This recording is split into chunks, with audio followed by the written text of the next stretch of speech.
Hey, what's up? Tristan from Huge Menace here. Welcome to part 8 of the ND add-on deep dive series. In this video, we'll cover the simplify operators. Given that we don't have direct access to the underlying mesh data through edit mode when working non-destructively, we must rely entirely on modifiers. So in situations where modifiers produce complicated meshes that we want to tidy up, we can reach for the simplify operators in ND. We'll cover two such operators in this video, Weld and Decimate. Let's get started. The first operator we'll take a look at is Decimate. I'll use this cube I've cut many edge loops into. If we select this cube and attempt to run a bevel modifier, we'll notice that we're limited in how large the bevel can be. This is directly due to the additional edge loops interfering with the new geometry generated by the bevel modifier. In our case, we could go into edit mode and dissolve the unnecessary edges. However, let's suppose they resulted from an active modifier in the stack. Therefore, we cannot jump into edit mode and remove them. So, how could we clean up this mesh to support the bevel we're trying to create? Well, we can use the Decimate modifier.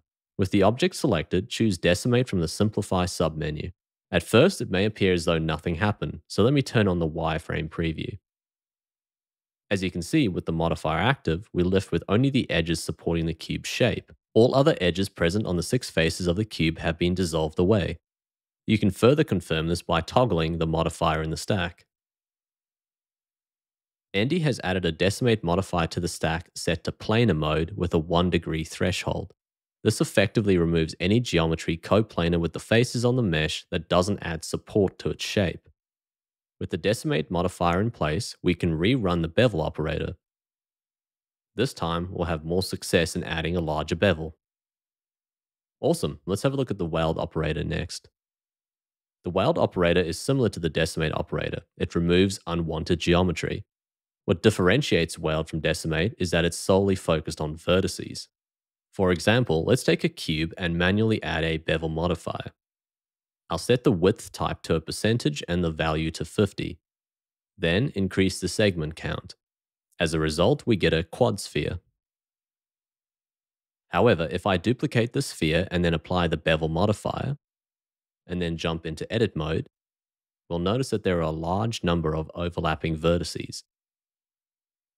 If you're working with this model in a traditional polymodeling manner, you could select all these vertices and hit M to merge them by distance. However, in the case of our cube with the bevel modifier still active, there's no way to go into edit mode and merge the resulting vertices. So instead, we'll need to leverage the Weld modifier. I'll select the beveled cube and then choose Weld.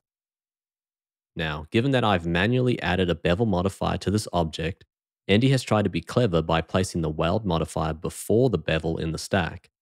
In most cases, this is what you want, as typically the Weld modifier is placed on an object to clean up the mesh before a more geometry-sensitive operator is performed, such as a bevel.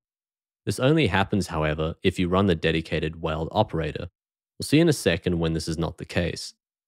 Anyway, I'll move it to the bottom of the stack to finish this demonstration. If we then duplicate this object again, apply all of its modifiers and jump into edit mode, we'll see that the overlapping vertices that were previously present have been merged. Now, if we take a step back for a moment and return to just a standard cube, we can select the cube and, this time, run the bevel operation from within ND. Then adjust the settings appropriately to get our sphere back. When we confirm this operation, you'll notice that ND has now automatically placed a Weld modifier after the bevel in the modify stack to help eliminate any overlapping vertices.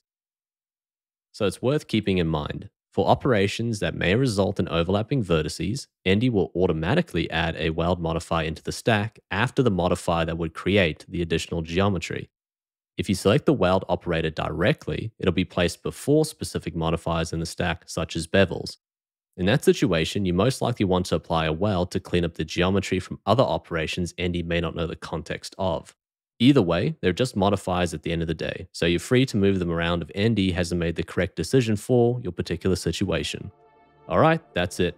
In the following video, we'll look at ND's operations regarding shading. I'll see you there.